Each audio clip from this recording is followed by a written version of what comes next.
How's it going? Orlando Ruiz Jr. I want to talk about a film that came out in 1967, Arthur Penn's Bonnie and Clyde. I honestly feel this is one of the best movies to come out of 1960s. Um, in the late 1960s, films were sort of starting to show more to audiences. The 50s and early 60s was sort of a bland and repressed era when it came to what filmmakers were allowed to show and what they couldn't show. And, uh, you know, late 60s, there was kind of a revolution happening in film, just like everywhere else. It was the time of the civil rights and everything. So I think all of that was being reflected in definitely in the music of the times, as well as the movies coming out at the time. So, you know, thanks to filmmakers that dared to tell stories that just needed to be told because the times were changing. We started to get movies like, Guess Who's Coming to Dinner and Midnight Cowboy and Easy Rider, and The Graduate and uh, Bonnie and Clyde. And this is essentially on the surface a bank robber action type of movie, but uh, I consider this film a drama. It is dealing with people that did at one point exist in real life. These were real people at one time. So I think what nudges this in the drama category is the way that the main characters are portrayed. Because Warren Beatty, who is great in the part of Clyde, and Faye Dunaway, who's always a class act, love her in 3 Days of a Condor and Chinatown.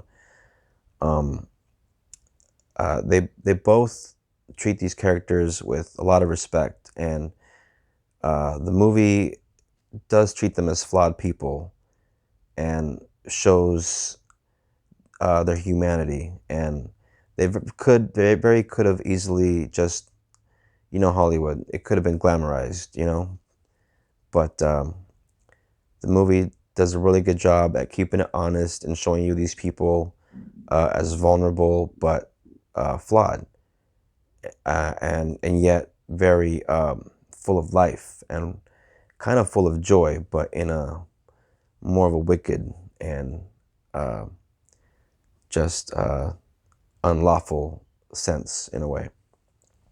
Because these two find each other at the beginning of the film and do have a spark. There is a chemistry there. But, given the nature of just the title, Bonnie and Clyde, sounds like they're a romantic couple, maybe to some people. But as the film goes on, you see that's really not the case.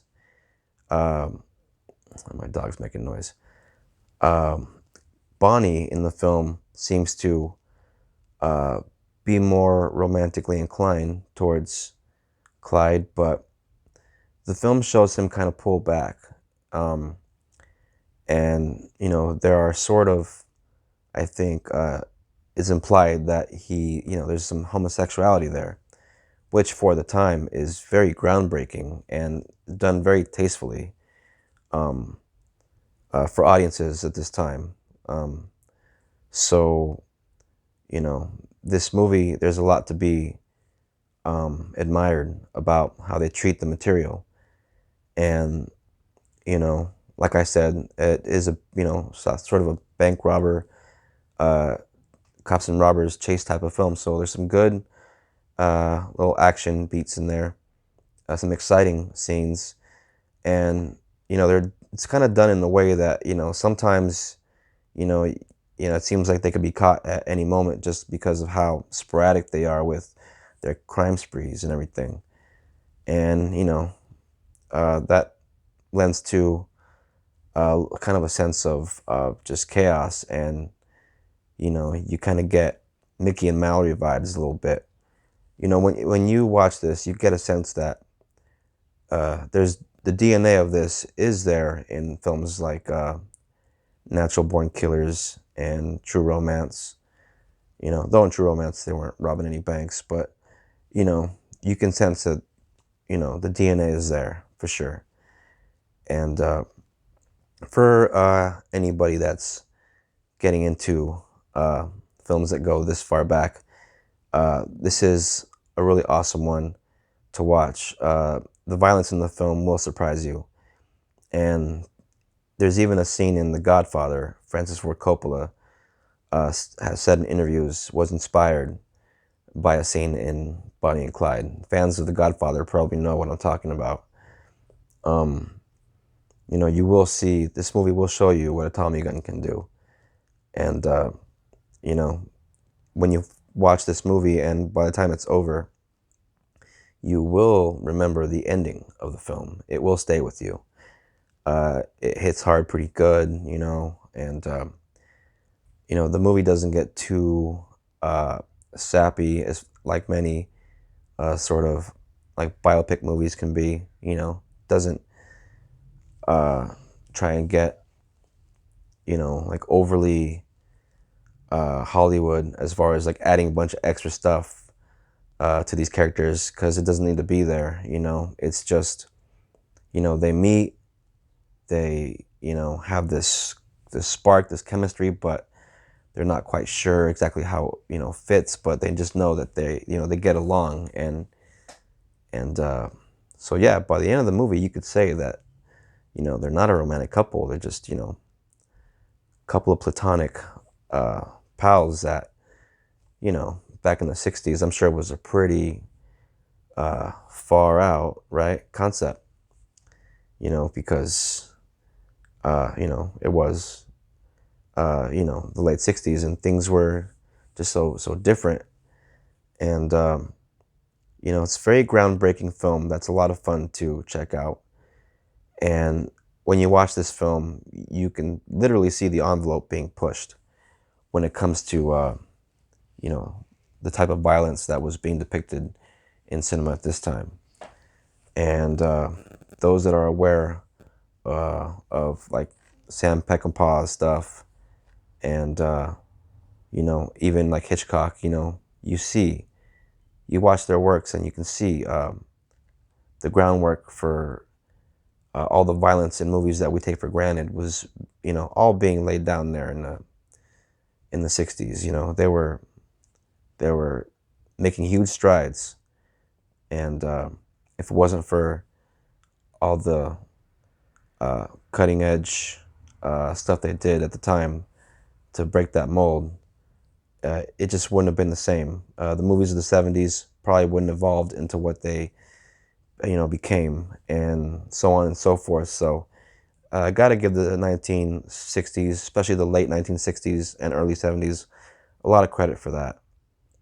You know, because, you know, Hollywood had to get with the program. You know, they had to, you know, they were playing catch up with foreign films that were already pushing the envelope and a lot of independent movies. So, you know, this is one of those films that is a milestone and a landmark of American 60s films.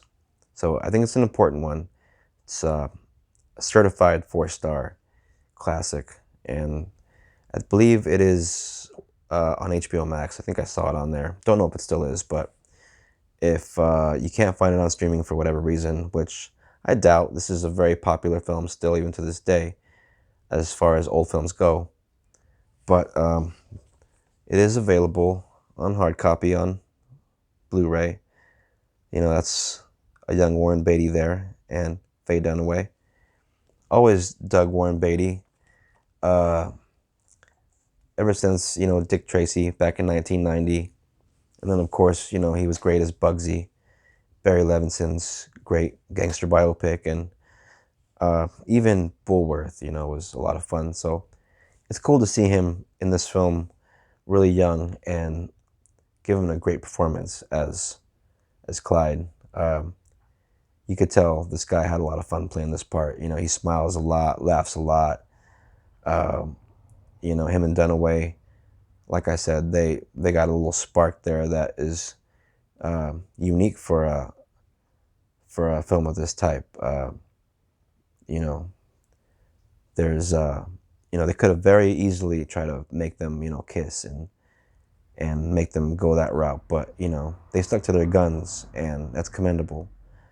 They didn't have to do what they did as far as introducing the, the homosexual theme into it. But, that's all part of what makes this movie such a trailblazer, So anyone that's, and not to mention what they did for violence in cinema. So anyone that is studying film that just wants to see sort of the evolution of cinema, check out the films of the late 1960s.